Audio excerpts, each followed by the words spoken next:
What's up guys, welcome back to another video, and this, I don't know, might be the last one before Christmas, I don't know.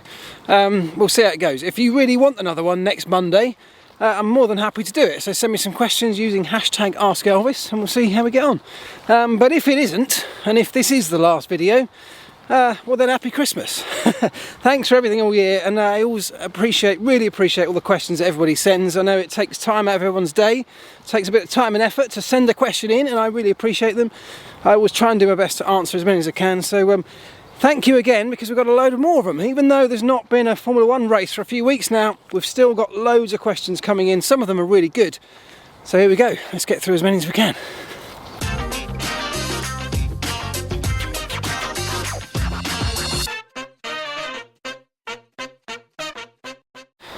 By the way, thank you to everybody who entered that competition last week for the calendar, the F1 calendar giveaways from boxboxbox.co. So many people entered that competition through Twitter and Instagram. If you entered, go and check the Instagram post and the Twitter post where I did announce the winners on Friday. Although I am still trying to track down one winner, so potentially if we can't get hold of the guy on Twitter that entered the competition by retweeting that post and then seems to have disappeared off the face of the earth. If we can't get hold of him, maybe we can give it away to someone else. So keep an eye on it, keep checking it. If you did enter, definitely go and check social media to see if you were one of the winners. Right, let's crack on with some questions, because as I say, we've got some good ones. I'm going to start with this one from Cody, who says, just thought of one. When a team signs an engine supply contract, would that typically include provision for maintaining retired engines in show cars or demo cars, or are the teams just on their own? For example, does McLaren have to produce MP414 engine parts themselves? Okay, so yes, the engine supply or the engine company, manufacturer, will supply maintenance parts, parts for show cars, running show cars or display cars, whatever the team needs. So let's take McLaren as an example. If they want to display or run one of their old MP414s, they would go to Mercedes for one of those old engines. And Mercedes, when they've produced the engines like they do for the current year, they will always keep some and keep a bunch of spare parts so they can keep those things running into the future for exactly moments like that. So no, the teams don't have to deal with it. The engine manufacturers are always there on hand to keep their old engines running when they need to. Benjamin Reef says, hi Mark, with several teams only scoring a handful of points, or some teams scoring none at all over the last few seasons, and with all the talk about how unevenly the teams are paid, wouldn't a simple solution be to just extend the points down to 12th place? Well, I mean, kind of, although it wouldn't help the solution of paying the teams more evenly. Teams are paid out, assuming they score at least a point on their championship finishing position. So the only way we can improve or share the prize money out more evenly is just by having a change of business model in the way that works. And that's something I think that is definitely coming. It's something that all the teams have had to put some kind of agreement together for 2021, so we are going to get that. Having said all of that, I would like to see points distributed further down the field. I mean, I know back in when I first started in Formula 1, we were only paid out in the first few positions down to 6th place, and then it's been pushed back down. Now we're at the top 10, aren't we? But there's nothing to stop us really pushing those points even further down the field, and personally I think that would be a good thing. There's about half the grid that are chasing almost nothing on a race weekend, and that's a demoralising position to be in. I know that they're always chasing the opportunity, and that's why they do it, and that's absolutely commendable that there's so much drive to chase that potential of scoring points, and that is exactly what Formula 1 and competition in general is all about. So it's not that we don't have competition, but I would love to see some of the teams further down the grid rewarded with points, not necessarily just to equate to prize money, but just to give something for the team to really celebrate, to grasp hold of, something to show for all of their efforts that they undoubtedly put in, week out. It's often true that some of the teams at the back of the grid work harder than the teams at the front of the grid because they're having to do more with less. So to give them some points for that seems only fair to me. I'd like to see it changed. Pete Chadwick says, just wondering, after teams voting for 2019 tyres, what have the FIA asked Pirelli to bring or to supply for 2021?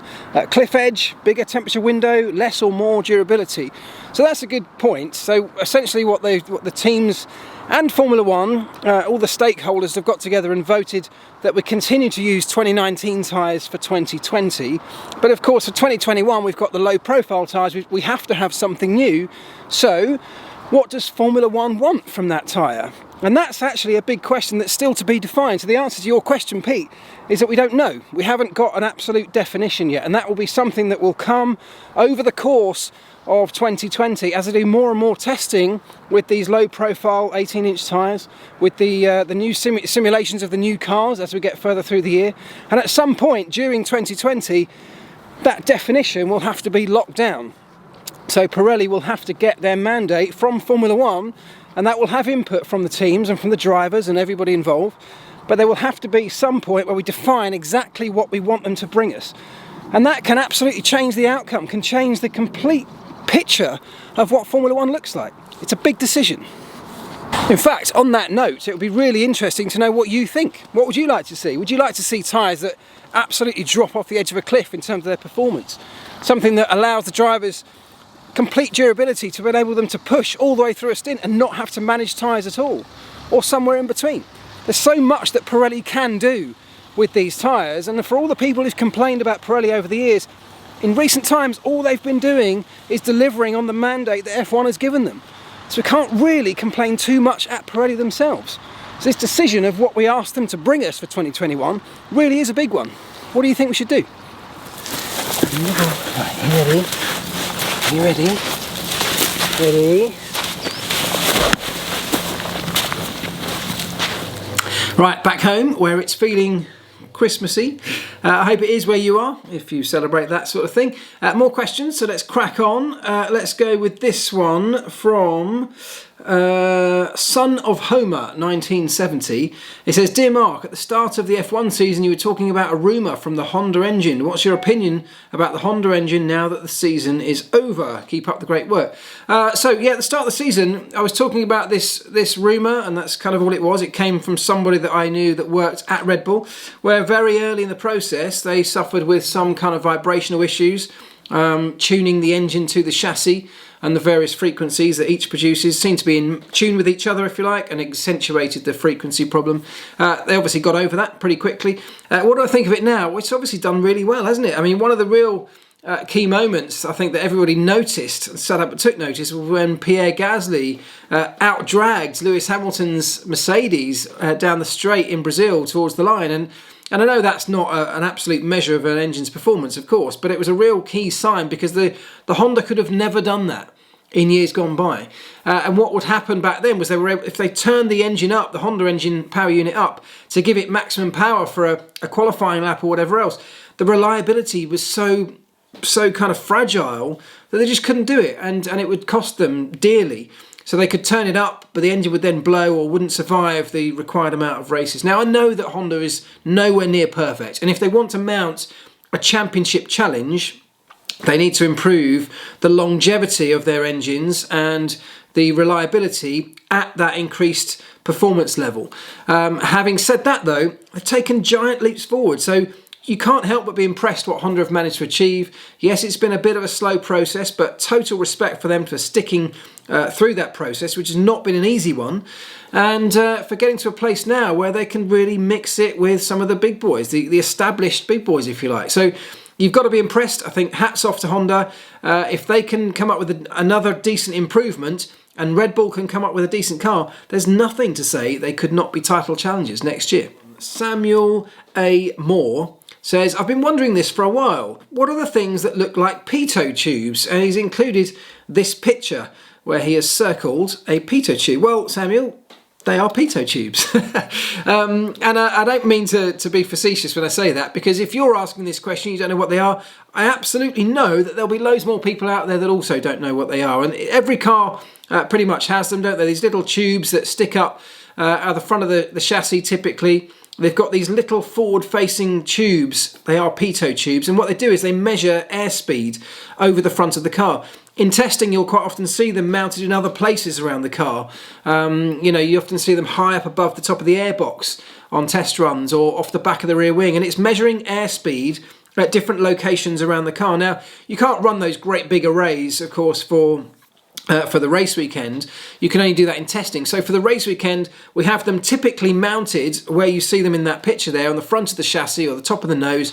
And wherever it is, it's just a given position as a datum, as a reference point that they can refer back to every time, and it measures airspeed. So that can be the difference between the speed that the car is moving through the air, but also it can be affected by things like wind speed if you're driving into a headwind. So they can take all of those different factors into account, and by measuring that wind speed or airspeed and therefore the air pressure at that point, they're able to reference from that things like the downforce levels that the car's producing, the sort of, if the car's getting kind of understeer or oversteer, and we're seeing a very different wind or airspeed at the front, for example, perhaps because we've got a massive headwind and the rear end is struggling a bit more, you can start to factor that into the data. So it gives you a datum reference point that you're able to base the car speed and the car's behaviour on, given the airspeed over the top of the car. That's all that is. But it is just a pitot tube. You see them on aeroplanes as well. You might well be familiar with them there. But they do exactly the same thing, measuring airspeed over the positions or the surfaces of the car. Right, here's some from YouTube, and Chris A says, if there's a duelling next year that you're most looking forward to, who are the two protagonists and how do you hope it'll play out? Yes, this kind of follows on from my previous question. Right, well, thanks, Chris, and that's really interesting. And again, I'd love to know your thoughts on this, because it's one that we should throw open to the floor, if you like. Who would I love to see battling? I'm really looking forward to seeing the McLaren pairing go up against each other again, because, you know, Lando is his first year, Carlos first year with the team, so they've both settled into their roles. They've both settled in really well to their roles. I think Lando's had a great rookie year, and I think Carlos has really established himself with a newfound freedom and confidence that perhaps he didn't have at Renault or Toro Rosso. So he's now got some self-belief and self-confidence in him. People are starting to talk about Carlos in really high regard. And Lando has had the best grounding, the best platform, if you like, to his Formula One career that he could have had, really, given the circumstances. So now, this year coming up is a year where he can really kick on from that. And I'm really looking forward to seeing the battle between those two, how it might play out. How it ends up, who comes out on top. I mean, I genuinely got no idea, but that's perhaps one of the nicest things about it. I hope it doesn't deteriorate and detract from their friendship and their great relationship, as it can often do. We've seen it in the past. The other one I really want to see, and this is one everyone's talking about, isn't it, is Lewis Hamilton up against Max Verstappen at the front of the field. If we can see that Red Bull Honda really taking the steps that we want it to take and see a sustained championship challenge, I would love to see, week in, week out, some battles between Max Verstappen and Lewis Hamilton. Throw in Charles Leclerc into that mix. Could be an epic season, couldn't it? I expect 2020 to be really quite close. Stable regulations typically mean the field starts to converge, and that's what I hope. We might get the best racing we've had in the hybrid era in 2020. And then, of course, it'll all change for 2021, but let's take what we've got in front of us for 2020 and keep our fingers crossed that it ends up being epic. Cornish Cactus says, following on from mapping new tracks, and this comes from that previous video I did where we're talking about Zandvoort and how the teams will prepare for a brand new circuit like Zandvoort or Hanoi. Following on from mapping new tracks, will teams factor in the new mix of tracks when designing next year's car? So if the new tracks, for example, are tight and twisty, and last year's car suited fast and flowy, which might have been the majority then, would you tweak the aero concept to suit the increased number of these tracks? Yeah, absolutely. You design your car based on what the average performance characteristics that are required over the course of a season.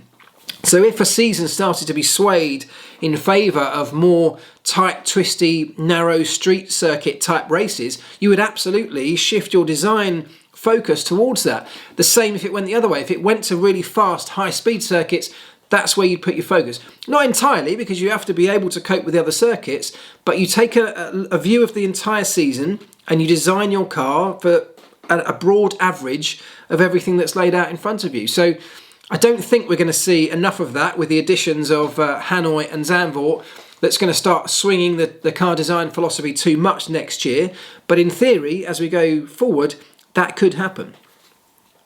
Laurent Wemel says, I hope I pronounced that right, apologies if I didn't, which are your favourite podcasts, YouTube channels to get F1 information from?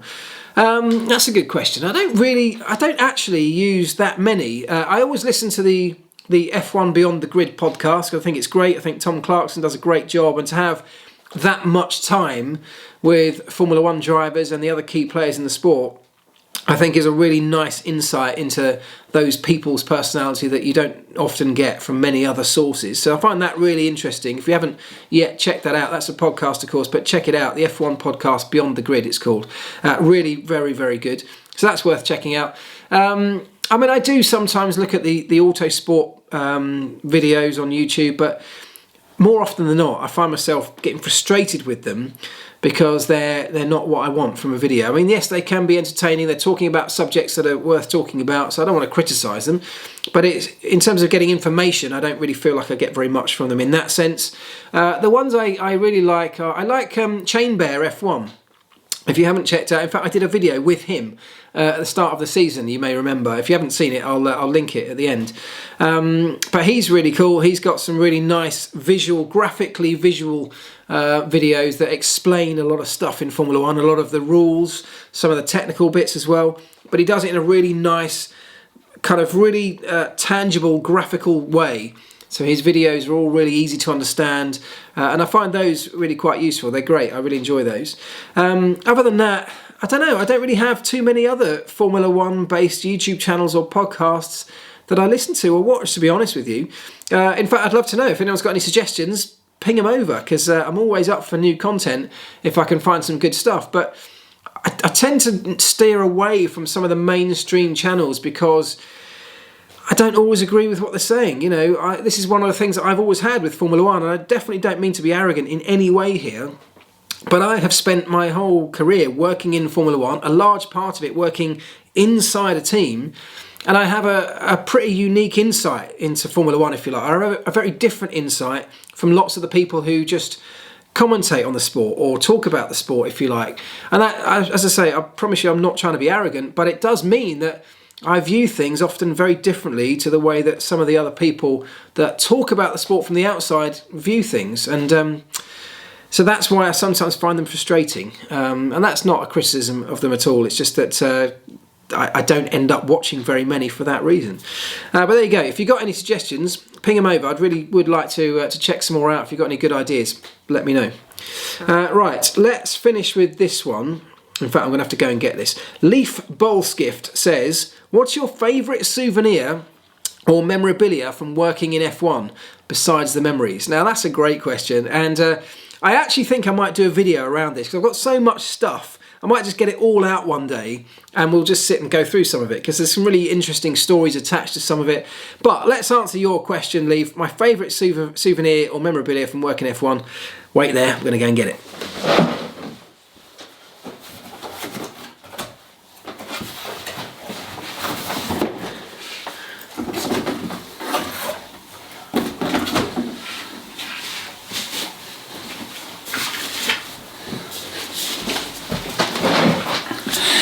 Check this out. My favourite souvenir from all of my time in Formula One is this. Now, this is very special to me, firstly because Kimi gave it to me. When he left the team, he gave this to me. It is one of his personalised Kimi crash helmets. When we couldn't advertise the tobacco sponsor West, we used to put the drivers' names on the side, so that's where the Kimi comes from on there. But what's most special to me about this, and I don't even know if you're going to be able to see this, is that on the back has a very, very small but personalised inscription. I don't even know if you can see it.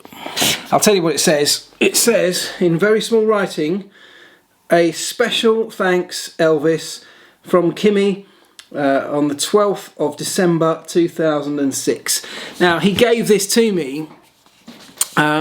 He gave this to me when he was leaving the team. He was going to Ferrari and we went away, and if you've read my book you'll know some of this. We went away, Kimi took his team, his little crew away on a very special holiday to Lapland, I think that one was, where we basically had a week's piss up with Kimmy and his Finnish mates, who we'd all grown very close to over the years. But he gave us all on the team, the car crew, one of these personalised crash helmets. And so for that reason, I absolutely love it, because of that little, it's not a sticker, that's like painted in. That's absolutely brilliant, and I love it, and it means an awful lot to me. And it will at some point take pride of place, because at the moment I've got nowhere to put it on display. When I finally get my studio built, which I'm going to get done at some stage, this will have a very special place somewhere on a shelf on display. But there you go, that is my most prized memory, or most prized memento from Formula One, to answer your question, Leaf. Although there are many others, and as I say, I may well do a video on that, so bear with me, I'll get round to that in the new year at some point. Right, thank you so much once again, everybody, for all the questions. I really appreciate them, as always. As I say, I don't know if I'll be back before Christmas, but if you want me to come back and do a video next week, just fire in the questions. If we've got enough questions on Monday, I will do another video. Let's say that. So use hashtag AskElvis if you'd like me to do another one. Let me know. There's a couple of questions during the course of the video that I've asked you. By all means, ping those into the comments. I will read them, and I'd love to know your opinions and your thoughts.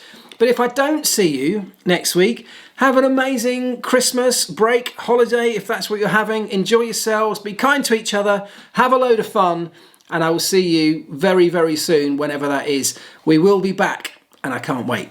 Ta-ra, folks.